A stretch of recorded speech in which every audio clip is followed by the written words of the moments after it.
விஜய் கரூர்ல நின்னாருன்னா எப்படி இருக்கும்னு நினைக்கிறீங்க? சூப்பரா இருக்கு. உங்களுக்கு அவர் மேல கோவம் இருக்கா? யாரு மேல? விஜய் மேல.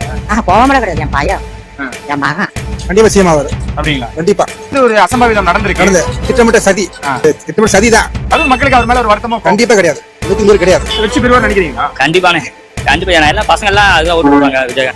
6 லட்சம் மக்களுக்கு மேல இருக்காங்க அதுல கரூர் டிஸ்ட்ரிக்ட் எல்லாம். ஆனா பெண்கள் வாக்கு அவருக்கு தான் இருக்கு. மக்களுக்கு கோவங்கிறது அரசாங்கத்து மேலதான் இருக்கு, அவர் மேல கிடையாது.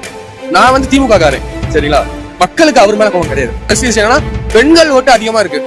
கரூர்னு கிடையாது, தமிழ்நாடு ஃபுல்லா பெண்கள் ஓட்டு அதிகமா இருக்கு. 2026 எம்ஜிஆர் அவர் தான் சொல்லலாம்.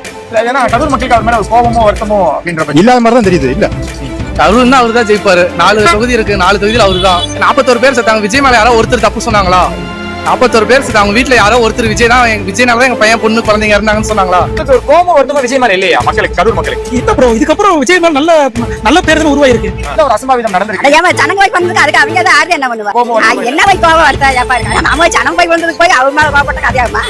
போலீஸ் பாதுகாப்பு இல்ல, அதை சொல்லலாம். அவர் மேல இந்த வட்டம் கிடையாது. சாக்கடை மூடி இருக்கா, இல்ல லேடிஸ் போட்டு எங்க இருக்கு, அதுக்கு தகுந்த மாதிரி இவங்க ஒரு பாதுகாப்பு கொடுத்துருக்கலாம். மக்களுக்கு ஒரு கோவமோ வருத்தமோ இருக்கும்னு நினைக்கிறீங்களா? அதெல்லாம் ஒண்ணு அது நடக்க கூடாத இடத்துல வச்சுட்டாங்க.